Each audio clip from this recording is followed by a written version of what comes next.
Is No Man's Sky the most famous comeback story in gaming history?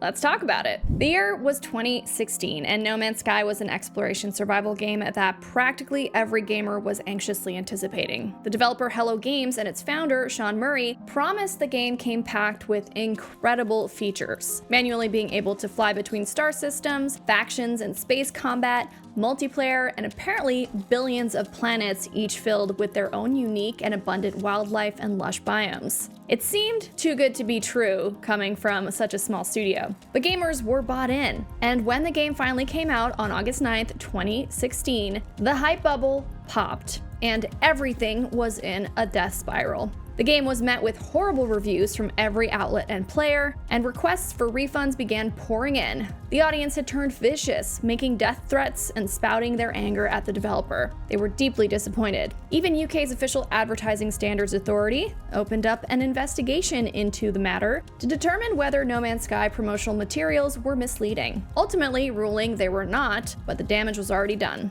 No Man's Sky was dead, and the entire industry was left in a state of shock. And yet, with its 10-year anniversary on the horizon in August, miraculously, the game still lives and is thriving. Yes, somehow the game has amassed a devoted player base averaging over 13,000 concurrent players on Steam, and with continued updates from the developer, the fans aren't going anywhere. So what did No Man's Sky do to unsink the sunken ship? And why has no other studio been able to replicate it? Well, for one, Hello Games went silent. They put their heads down and weathered the storm. They immediately got to work on fixes, all while listening and gathering feedback from the fans' complaints. And in November 2016, only 3 months later, dropped a free update known as the Foundation Update that added a good number of the features they had promised at launch. And 9 months after that, they dropped another update, Atlas Rises. And from there, something shifted. It seemed at long last the tide was starting to turn, and so began the gradual rebuilding of players' trust in the studio. As for the backlash, Sean Murray addressed those in a series of interviews with various outlets 2 years following the dreadful launch. Murray reflected about the pre-release hype, saying, "We were naively excited about the game, and we talked to other people who were naively excited about the game, and they interviewed us, and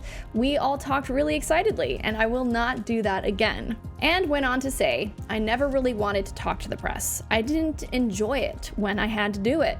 That was super obvious watching me doing interviews. Keeping quietly and silently working on the game over the past 2 years means that this is the happiest I think we've ever been as a result." Hello Games just wanted to make games, and players just wanted to play a good game. Over the decade that followed, we saw a complete 180 from where the game once stood. Chatter about how great No Man's Sky was started to percolate online. It finally got the praise that it deserved and fought very hard for. Hello Games could have just as easily shut down and closed its doors. They could have easily started over from scratch and made a sequel, but they didn't. They stood by their vision and never gave up on it. With a framework of slow growth and keeping their audience consistently fed with new content, the audience came back, and Hello Games never asked for more than the initial price of the game, keeping their updates free. This made it so the game still felt like a valuable purchase after what had happened. But can other studios follow the same model and come back from the dead? Well, assuming a studio has financial wiggle room to play with and some runway, I would say yes, and at the very least, studios shouldn't be so quick to pull the plug. Most recently, Fallout 76 and Cyberpunk 2077 have shown that there is still hope for these nearly dead-in-the-water games. Fallout 76 famously had a horribly buggy launch and a world that felt unfinished with no NPCs. 4 major updates later, and it seems to have found its footing and now holds a 75% positive rating on Steam. Cyberpunk 2077 wins for the second biggest comeback story. Thanks to CD Projekt Red's impeccable reputation and the nearly decade-long wait, the hype for this game was over 9,000. But when it launched, it had severe bugs, missing features, and was deemed so unplayable on the PS4 and Xbox One that it inevitably was pulled from the PlayStation Store. Years of patches and a paid expansion turned it all back around. Cyberpunk now holds a 94% positive rating on Steam, and aren't we glad it stuck around? So is No Man's Sky the most famous comeback story in gaming history? 100%?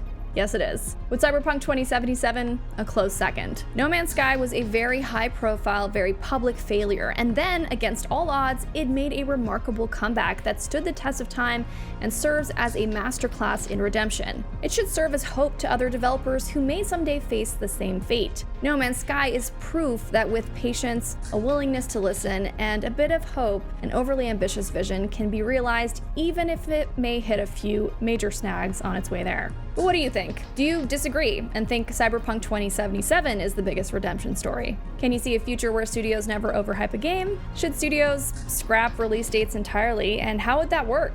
Let's debate it in the comments, and I'll see you later.